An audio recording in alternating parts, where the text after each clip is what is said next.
राज्यर 3 घरोई कॉलेज रे पढ़े सरदार आजाद मेडिकल कॉलेज छात्र छात्री ए संपर्कित मामलार शुणाणी करी आज यही निर्देश देइछन्ती सुप्रीम कोर्ट। एथिसहित 7 दिन मध्य एडमिशन प्रक्रिया सारिबाकू कहिछन्ती सर्वोच्च कोर्ट। प्रथमे कलाहांडीर सरदार आजाद मेडिकल कॉलेज एडमिशन उपरे रोक लगाइला एमसीआई। कॉलेज रे भित्तिभूमि अभाव थिबारु सेठारे पढुथिबा छात्र छात्री भविष्यत को नहीं उठिला प्रश्न। देखादेला विवाद, विक्षोभ, धारणा पुणी आईनगत लड़ई। 6 मास परे सबु स्पष्ट होछि। सरदार आजाद 124 पिला पढ़िबे राज्यर 3 घरोई मेडिकल कॉलेज रे। सुप्रीम कोर्ट ए निर्देश दैछन्ती। सरकारी फी रे छात्र छात्री नाम लेखा हेबो। ए प्रसंग रे हाईकोर्ट रे चालुथिबा मामला गुड़िकर शुणाणीर आवश्यकता नाही बोली सुप्रीम कोर्ट निर्देश रे स्पष्ट करिसन्ती।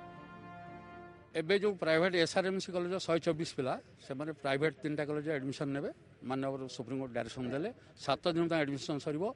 गवर्नमेंट जो पैसा धार्य से अनुसार पेमेंट करेंगे आउ से गवर्नमेंट कॉलेज एडमिशन नहीं पारे ना। 3टा प्राइवेट मेडिकल कॉलेज जो अच्छी से आकोमोडेट कर 41 41 एंड 42 आ जो हाईकोर्ट रे जो रिट पिटिशन बर्तमान पेंडिंग थिला जोड़ा चली से supreme court in view of the proceeding going on before this honourable court this court जोड़ा चली से रिट पिटिशन डिस्पोज ऑफ है।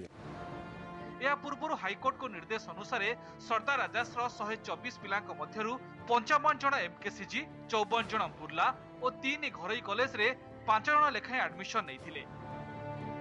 सेपटे बुर्ला और एमकेसीजी मेडिकल छात्र छात्री माने सरदार आजाद पिला एडमिशन को विरोध करी आंदोलन चलाइथिले। एपटे आवश्यक भित्तिभूमि नथिबा दर्शाई राज्यर किछि घरोई कॉलेज रो किछि सीट उपरे रोक लगाइथिला एमसीआई।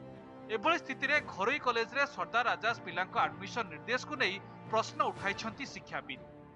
मान्यवर सुप्रीम कोर्ट आज जो निर्देश देले ताको आमे सम्मान जनाऊँ। आमे भी भलसे जाई सेठी देखिबु ग्राउंड रियलिटी अच्छी एवं सेठी जदि आम पाठ पढ़िया भल सुविधा अच्छी ताले आमे एडमिशन नबु एवं सही जो एडमिशन नेबर पार्टटा that is up to us decision आमे भलसे तर्जमा कला पर नबु। प्राइवेट मेडिकल कॉलेज माने तांकर ऊपर भी एमसीआई तागिद करथिला जे तांकर सीट बढ़ा जाई पारिबनी, जो सीट अछि ताको उणा करा जिवो। तार पछरे सही कारण जे भित्तिभूमि रो अभाव। तो एबे से भित्तिभूमि को जदि प्राइवेट मेडिकल कॉलेज माने जदि महत्व न देवे, अवहेला करेंगे, ताहले अतीत जो समस्या होता आगु को से समस्या वृद्धि पाइब। मार्च 14 मामलार परवर्ती शुणाणी हेब। नुआ दिल्ली वीडियो जर्नलिस्ट गोपाल और भुवनेश्वर संतोष तराई ओटीवी।